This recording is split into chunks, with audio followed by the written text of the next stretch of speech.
देखा तो अविका गार्डन में बाहर नायरा के साथ थी। वो उसे बहलाने की कोशिश कर रही थी, पर नायरा के चेहरे से उदासी हट ही नहीं रही थी। जब अविका ने देखा कि युद्धवीर आ गया है तो उसने वार्डन के साथ नायरा को अंदर भेजा और युद्धवीर के पास आ गई। वो अभी भी बहुत चिंतित थी। युद्धवीर ने उसे समझाया और भरोसा दिलाया कि वो बहुत जल्द नायरा को हरासमेंट करने वाले तक पहुंच जाएगा और उसे कड़ी से कड़ी सजा देगा। अविका इस बात को समझ गई थी कि उसे थोड़ा पेशेंस रखना होगा, तभी वो उस दरिंदे तक पहुंच पाएगी। जब दोनों बाहर आने लगे तो युद्धवीर ने बताया, अविका श्री का फोन था। पहले उसने तुम्हें फोन लगाया होगा, पर तुम्हारा फोन नॉट रीचेबल आ रहा था। भुआ जी आई हैं और हमें आज ही उनसे मिलने जाना है। हमारा डिनर तुम्हारे घर पे है। अविका बोली, क्या? बुआ जी कब आई? युद्धवीर हंसने लगा। तुम तो ऐसे चौंक गई जैसे बुआ जी नहीं, कोई बवंडर आया है। अविका ने कहा, युद्धवीर तुम समझते हो ना, बुआ जी। युद्धवीर ने उसे छेड़ते हुए कहा, हाँ, उनकी सभ्यता देखने लायक है। अविका बोली, युद्धवीर ये क्या मजाक है? ये मजाक नहीं, तुम्हारी बुआ जी की मधुर भाषा है। जिस तरह से वो शुद्ध हिंदी बोल बोलकर शब्दों का इस्तेमाल करती है ना, उससे लगता है कि वो जरूर पिछले जन्म में रामायण या महाभारत की कोई पात्र रही होंगी। रियली तुम्हारी फैमिली में भी ना एक से एक नमूने हैं, खासकर तुम्हारी बुआ जी और तुम्हारी सुहानी भाभी। वैसे तो श्री भी कम नहीं है, लेकिन वो नमूना कम और कमीना ज्यादा है। अविका बोली, यूवी मत भूलो कि मैं उसी फैमिली का हिस्सा हूं। अब बहुत हो गया, चलो जल्दी, वरना बुआ जी नाराज हो जाएंगी। हम इतना लेट मिलने आए हैं। युद्धवीर बोला, ओ सॉरी, आपसे ज्यादा बेकरारी हमें बुआ जी के मिलने की है। कुछ ही देर बाद युद्धवीर अविका बुआ जी से मिलने सम्राट हाउस पहुंच चुके थे, जहां माहौल से साफ नजर आ रहा था कि अविका की संस्कारवान, बुद्धिमान और ज्ञानवान बुआ जी का आगमन हो चुका है। उनके आते ही घर में तौर तरीके और समय की पाबंदी लागू हो जाती थी। आज भी सम्राट फैमिली का हर मेंबर उनके आगे कुछ बोल नहीं पाता है, चाहे त्रिलोकी हो, चाहे ओम सम्राट या फिर श्रीकांत। सबको बुआ जी की आज्ञा का पालन करना होता है। अविका और युद्धवीर ड्राइंग रूम में बैठ गए थे और बुआ जी का इंतजार करने लगे। बुआ जी इस वक्त शाम की आरती कर रही थी। जैसे ही वो शाम की आरती खत्म करके आई कि युद्धवीर ने उनके पैर छुए और अविका उनसे गले लग गई।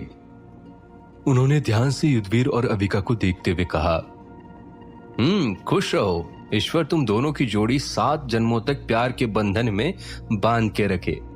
पर ये क्या अविका, तुम दुर्बल लग रही हो। क्या जमाई बाबू ठीक से तुम्हारा ध्यान नहीं रखते? अरे नहीं बुआ जी, और दुबली कहाँ हूं, पहले से तो 2 kg वेट बढ़ गया है मेरा। बुआ जी ने कहा, भला 2 किलो वजन भी कोई वजन होता है क्या? हमारे विवाह उपरांत तुम्हारे फूफा जी ने हमारा इतना ध्यान रखा कि 2 साल के भीतर हमारा पूरा 20 किलो वजन बढ़ गया था। ठीक उसी समय सुहानी ने बुआ जी को देखते हुए कहा, बुआ जी, ऐसा क्या खिलाते थे फूफा जी आपको जो आप इतनी मोटी हो गई? बुआ जी बोली, सुहानी, क्या कोई शुभ बात तुम्हारे मुंह से नहीं निकल सकती कभी? मोटी नहीं, तंदुरुस्त थी। अरे अपने ज्ञान के चक्षु खोलो और सोचो, अगर लड़की की शादी किसी खाते पीते घर में होती है तो वो स्वस्थ और तंदुरुस्त रहती है। उसका भरा हुआ शरीर इस बात की गवाही देता है कि ससुराल में उसका खास ध्यान रखा जा रहा है। इतना सुनते ही सुहानी ने रोनी सूरत बनाकर बुआ जी को देखा और सुहानी की ऐसी शक्ल देखकर बुआ जी ने परेशान होते हुए कहा, अब क्या हुआ? अपनी शक्ल पर मासूमियत की चादर क्यों ओढ़ रही हो? सुहानी बोली, बुआ जी, आप जानती हैं ना, शिल्पा शेट्टी मेरी फेवरेट है, मलाइका अरोरा भी मेरी फेवरेट है, और मुझे बहुत बुरा लग रहा है कि इनकी ससुराल में इनको अच्छे से नहीं रखा जाता। बुआ जी बोली, क्या? ये कौन है? तेरी सहेलियां हैं क्या? अविका आगे आई और बात को संभालते हुए कहा, अरे नहीं बुआ जी, आप इतना परेशान क्यों हो रही हैं? ये भाभी की सहेलियां नहीं, ये फिल्मी हीरोइन है। आग लगे सुहानी की बुद्धि को, पता नहीं कब बड़ी होगी। फिल्मी हीरोइन से तेरा क्या संबंध, जो उनके लिए रो रही है? सुहानी ने कहा, बुआ जी, आपने ही कहा ना कि अगर ससुराल में ठीक से ध्यान रखा जाए तो लड़कियां तंदुरुस्त रहती हैं। मतलब कि वो ससुराल में बहुत दुखी हैं, इसलिए तो दुबली पतली है ना? बुआ जी बोली, हे भगवान, सुहानी के सामने कोई बात बोलना अपना सिर ही फोड़ना है। अरे अब यहाँ खड़ी खड़ी हम सबके सुंदर चेहरे क्यों ताके जा रही है? घर में नंद नंदोई आए हैं, जो जाकर उसके स्वागत में क्यों नहीं लगती? दामाद भगवान का रूप होते हैं, और जब वो आता है तो पूरे जी जान से उसके स्वागत में लग जाना चाहिए। जाओ, जाकर हम सबके लिए चाय नाश्ते का इंतजाम करो, जाओ। सुहानी ने कहा, क्या बुआ जी, मैं और चाय नाश्ते का प्रबंध करूं? घर में इतने सारे नौकर हैं। बुआ जी बोली, देखो सुहानी, हमारे सामने ज्यादा जबान मत चलाओ।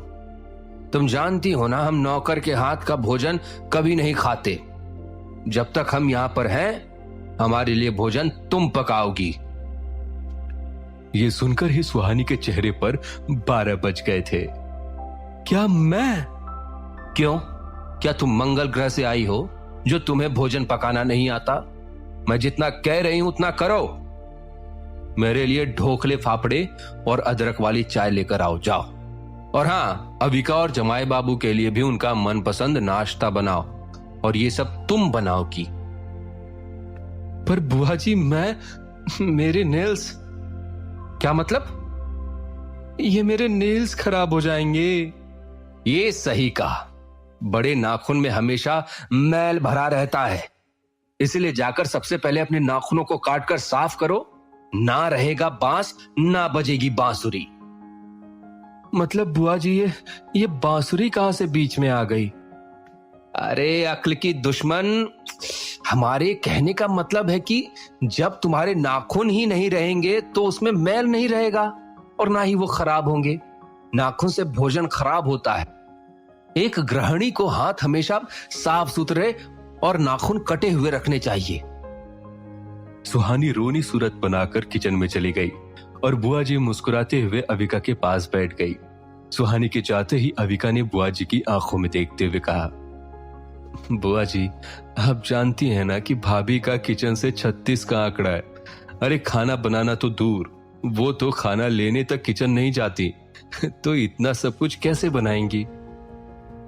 बुआ जी ने हंसते हुए कहा, मैं जानती हूं कि ये बात सुहानी के बस की नहीं है, पर फिर भी तेरी माँ और तेरी ताई जी ने तो उसे खुली छूट दे रखी है।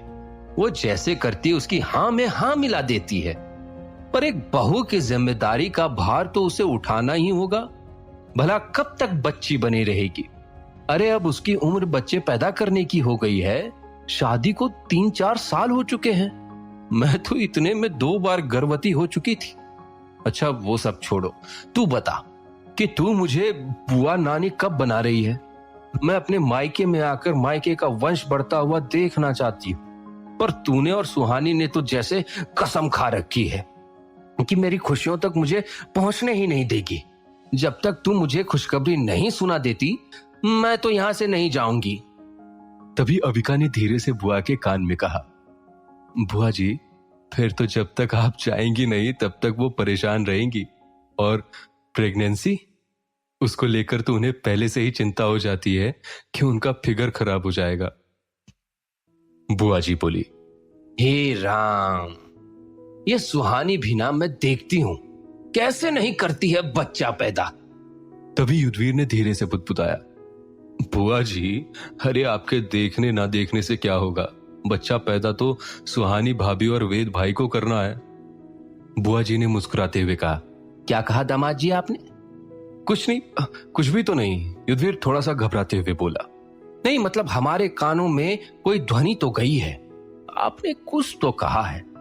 हम जानते हैं कि बच्चा पैदा सुहानी को ही करना है, पर हम ये भी जानते हैं कि इसके लिए हमें क्या करना होगा, और जमाई बाबू, हमारे निशाने पर सिर्फ सुहानी नहीं बल्कि आप भी हैं।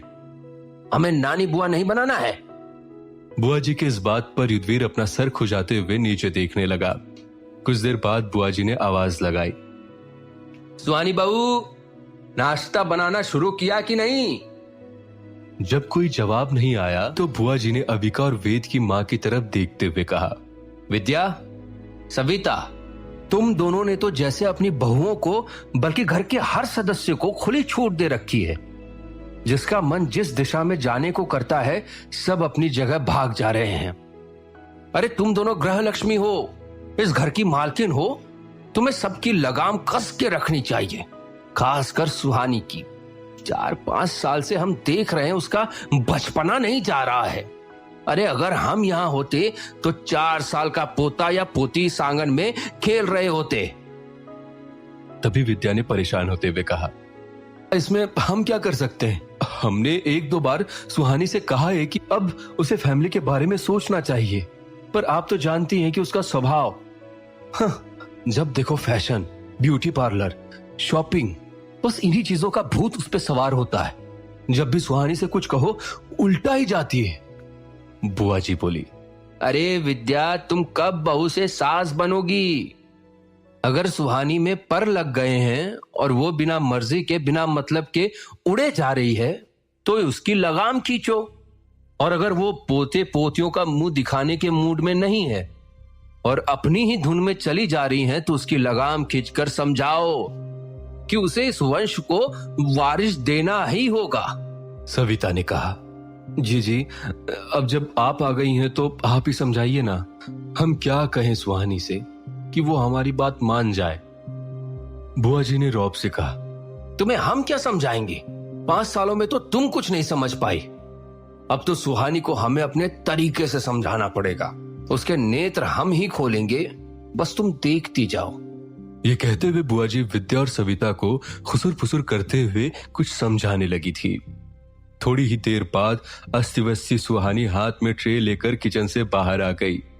इसमें ढोकले, फाफड़े और चाय थी। बुआ जी ने आंखें घुमाते हुए ट्रे की तरफ देखा और सुहानी को निशाना पर रखते हुए कहा, हाँ, दिखने में तो सब ठीक है, लेकिन स्वाद कैसा है ये तो जीभ पर रखने के बाद ही पता चलेगा। और अविका के लिए तुमने कुछ खास नहीं बनाया? अरे जब हमारी ननद आती है तो विभिन्न प्रकार के व्यंजन हम उसके लिए पहले से ही बना के रखते थे। तभी अविका ने बीच में कहा, कोई बात नहीं बुआ जी, हमें भी ढोकले बहुत पसंद है। बुआ जी ने सबसे पहले युद्धवीर की तरफ प्लेट बढ़ाते हुए कहा, लीजिए जमाई बाबू, सबसे पहले आप चक्कर बताइए कि सुहानी ने कैसे ढोकले बनाए हैं। और इस तरह से सब लोग एक एक करके प्लेट में से ढोकले उठाने लगे। जैसे ही सबने ढोकला मुंह में रखा, सबके मुंह से एक ही बात निकली, वाह, क्या ढोकला है। सच में स्पंजी, सॉफ्ट और अच्छे से तड़का लगाकर बनाए गए हैं। उसके बाद बुआ जी ने फाफड़ा की प्लेट युद्धवीर की तरफ कर दी। सब एक आधा फाफड़ा उठाते जा रहे थे, लेकिन जब सबसे लास्ट में युद्धवीर ने प्लेट को वापस ट्रे में रख दिया तो देखा उसके हाथ में एक कागज चिपकी हुई है। इससे पहले कि वो कागज को साइड में रखता, उससे पहले ही बुआ जी की नजर उस पे पड़ गई। और जैसे ही बुआ जी ने उस कागज को देखा कि उनके होश ही उड़ गए।